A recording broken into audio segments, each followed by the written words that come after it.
Akshay will be talking about hits and misses of conjunctival pigmented lesions. Thank you, Savri. We could have shortened the introduction, so those 2 minutes which I could have exceeded, you've taken up. So, anyways, thank you for that. I'll be talking about pigmented lesions on the conjunctiva, and given that the premise of our course is case-based, so we will be discussing these lesions on a case-by-case relation. So, oftentimes we get patients who are referred to us with pigmented lesions on the conjunctiva with a diagnosis or a suspected diagnosis being whether it's a conjunctival nevus, melanocytosis, conjunctival melanoma, or simply put, they just get referred with a sheet that says conjunctival hyperpigmentation or what is called primary acquired melanosis. So we need to be able to differentiate what is what, and once we are able to identify what the condition is, plan the management of the patient based on what we think it is. Now, this is the simplest and the most commonest thing that we see. A patient, a teenager who has had a small brown speck in the eye since childhood, and now it was increasing in size recently. The mother is worried, saying that we've seen that in the past 6 months, it suddenly increased. And obviously, Dr. Google has told her that it could be a cancer of the eye. So then they're worried and they came. So the things that we look for in the examination is that it is unilateral. It is present since birth, elevated, and you can see it's got a variegated appearance. There are areas within it which are not as dark as the others, and there are intralesional cystic spaces, and feeder vessels are there. Now, feeder vessels doesn't always mean that it is a cancer or it's a tumor. Conjunctival nevus typically are seen on the bulbar conjunctiva, and as you can see, an OCT of that will show up these intracystic lesions. So this for example is, well, not an amelanotic but a hypopigmented nevus, and again you can appreciate the cystic areas within. The treatment of choice is to observe, document it either photographically or at least in your notes with the measurements, and 6-monthly follow-up. However, if there are patients who say for cosmetic reasons they want to excise it, you may absolutely go ahead and excise it and patch it up with either an autograft or an amniotic membrane. Progression to melanoma, very rarely, extremely rarely, less than 2% of melanomas are conjunctival nevi that transform into melanoma, and we'll see that a little ahead. This is the second type of case that we see. This is a 44-year-old lady. She's always had these lesions, these what she calls as dark spots. And recently she has noticed an increase in pigmentation. There is no pain. Now, what are the clinical features that we look for? It's recent onset of hyperpigmentation, and again variable pigmentation, areas that are extremely dark and areas that are not dark. Compared to a nevus which was elevated, this is absolutely flat, and you can actually with a bud move and see that only the pigmentation is on the conjunctiva. There are no feeders. This is not circumscribed. As you can see, it's diffuse and all over the place. This is what is called primary acquired melanosis, or PAM. And PAM is the only thing that we need to be a little worried about. The reason for that being that abnormal melanocytes, what happens in PAM is abnormal melanocytes from the epithelium are responsible for this.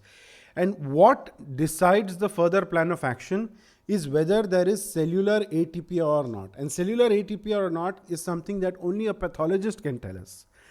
Remember, PAM with atypia carries a 50% risk of evolution into malignant conjunctival melanoma. PAM without atypia carries a 0% risk of melanoma development. And atypia is something, like I said, a pathologist will tell you. So if you see a patient with PAM, observation is not an option. A biopsy is the plan of action, which means if there is a small area of PAM less than 3 clock hours, if you are certain that it is PAM, you should excise it completely such that you can rule out atypia. If more than 3 clock hours, a map biopsy should be done and double freeze cryotherapy to all sites. There is a recent paper that's come out last year that says that PAM has been treated in 2 patients with interferon and retinoic acid, both in a topical form. So of course there's a study that is ongoing which will come out soon, which will tell us the outcome of these cases. The next case is a 24-year-old girl who's noticed that there was always one eye was always darker, and there is no variation noticed at all, and this is static. On clinical examination, it's unilateral, it's flat, and it's not pigmented in the sense brown pigmentation, but grayish blue. And it's under the conjunctiva. As you can see, if you take a Q-tip and move it, you will see that the conjunctiva over it moves. The pigmentation is episcleral. No cysts, and it is diffuse. And this is what is called nevus of Ota or oculocutaneous melanosis. This gentleman is Dr. Ota, who's not an ophthalmologist, but a pathologist who wrote about this. There is episcleral pigmentation involving the lids and adnexine. And interestingly, there is no risk of progression to a conjunctival melanoma, but these patients have a higher risk of uveal melanoma.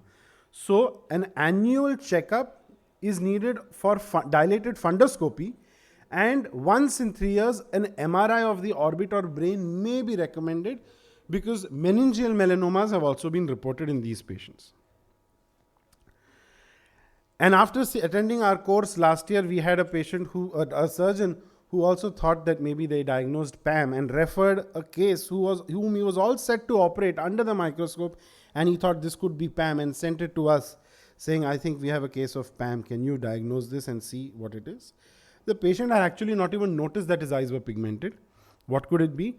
Now, unlike PAM, this is bilateral pigmentation. This is perilimbal, and it is flat and not involving any other part of the conjunctiva, including the fornices. So this is racial melanosis. The term racial melanosis is now replaced with complexion-acquired melanosis. This is seen mostly in darker individuals. So we see a lot in India, especially in South India. It's bilateral, it's perilimbal, it's almost symmetrical. And in this case, you have to just observe them with a 0% risk of conversion into a melanoma or any tumor. You can safely send the patient back to your cataract surgeon or do the cataract yourself. Now this is a sitter, but in any case, I'll talk about the talking points here. It's a 53-year-old male with a large nodular elevated lesion, noticed 2 months ago with a sudden increase. You can see it's unilateral, it's solid, it's got angry feeders over here, multiple of them. There is corneal encroachment. As you can see, if you take a line that goes across the two widest dimensions, the crisscrossing point is over the limbus, which tells you it has started at the limbus. This is a clear pigmented ocular surface squamous neoplasia and OSSN. Keratin, rose Bengal are all ancillary tests that can help you confirm the diagnosis. The first thing that we should do before we think of surgical or medical management is to get an HIV screening test. More than a third of patients who present with OSSN are HIV positive. Pigmented OSSN, to aid in the diagnosis, the sensitivity of keratin specs having rose Bengal positivity with the presence of feeders is almost 95%. A cursory glance and examination at the lymph nodes is important: preauricular, submandibular, submental, and anterior cervical. It is always elevated, nodular, and irregular compared to all the conjunctival lesions that we saw earlier. And this is the next case. This is a 63-year-old male. Initially, had noticed a small black spot a few months ago and underwent an excision, and this was rapidly increasing. This picture is courtesy LVP, as you can see there. Yeah. And you can see from the different angles, these are not simple feeder vessels. These are angry red feeder vessels. There is variegated appearance. There is pigmentation, areas of deep pigmentation, areas of depigmentation, corneal encroachment with a flat area over it. This is a conjunctival melanoma. And like we said, there are 3 ways that a melanoma can develop. It can be a de novo melanoma, which develops on its own with no preceding lesion. There can be a nevus, like we discussed. Less than 2% of melanomas are from nevus or nevi. And the third is PAM with atypia, because we know PAM with atypia has a very high chance of progression to melanoma. These are elevated, thickened, nodular lesions, very vascular, and they need to be aggressively treated, because by the time they are diagnosed, of all the patients who are diagnosed with conjunctival melanoma, 35% develop metastasis within 5 years. Also, OSSN goes to the preauricular lymph nodes and into the orbit. Conjunctival melanomas go straight to the brain. So brain metastases are more common. The preferred surgical excision for this is the no-touch technique, which the Shields have described. Regardless of that, what we see that the recurrence rate of patients with conjunctival melanoma is still very high. It means that the current treatment strategies that we have for conjunctival melanoma are suboptimal.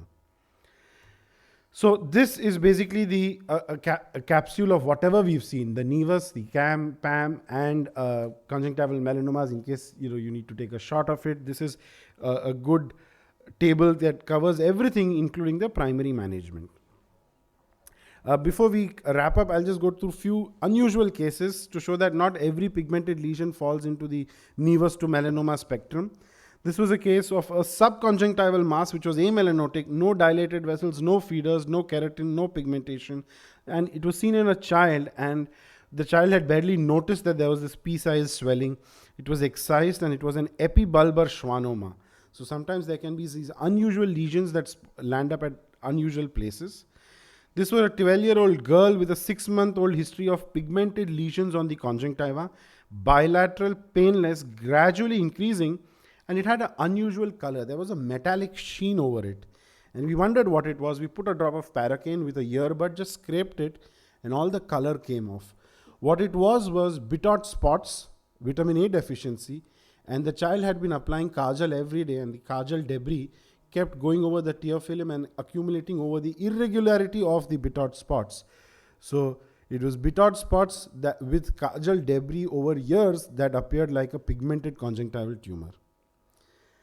This is a lady with a conjunctival lesion which was looking like a filigree pattern, like a papillary pattern on slit lamp. You can see these small central vessels, arterioles, or capillaries that have this filigree pattern. This is a squamous papilloma and can be excised with cryotherapy at the base. This was another case. Of course, these are often seen in tropical regions. Even in Bombay, we've come across these patients who come up with pedunculated lesions over the conjunctiva. The most important feature here is these yellow specks here. The moment you see these yellow specks, the diagnosis is fairly straightforward. It is rhinosporidiosis, and they always have a history of taking dips in swimming pools and rivers in the outside, not a proper swimming pool, but in rivers and canals, and that's how they get this. So to wrap up, not every colored dot on the conjunctiva is a nevus, and similarly, not every dark colored dot is a melanoma. There is a lot of things that fall in between the spectrum and even out of the spectrum, but the only things that help us decide what it is a detailed history and examination and documentation. And when in doubt, refer, because refer is always better than recur. With that, I think I've just managed to finish in time. Thank you.